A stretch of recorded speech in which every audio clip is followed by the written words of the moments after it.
During my second deployment to Afghanistan, I was in Logar province, which is central Afghanistan, for several months at a place called FOB Shank.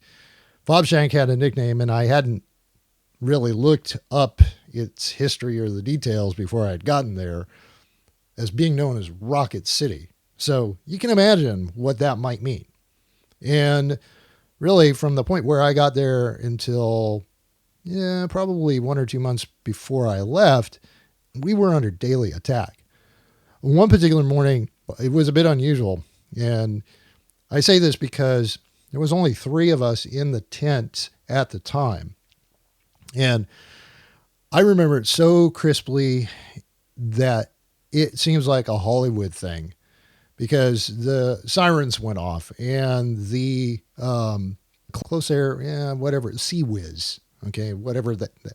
It was basically a machine gun mounted on a truck trailer. It started firing at this rocket. Well, evidently it hit one, but the second one made an impact just beyond where I was working with 2 other guys in this tent. Now, thankfully, there was a 15-foot high concrete wall that separated the tent from the parking lot where this thing hit. But the next thing I know is I'm hearing whiz as the shrapnel from the explosion is coming through the top of the tent.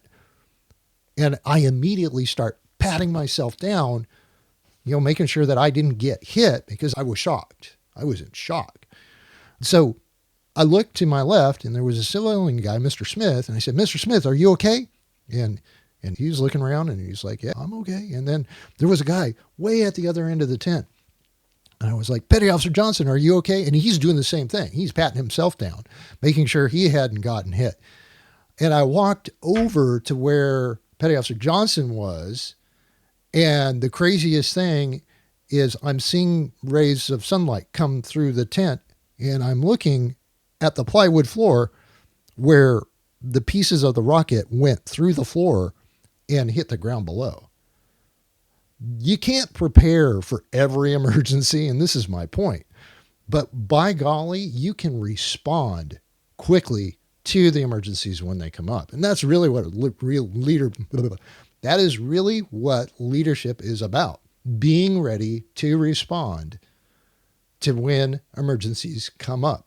Calm under pressure.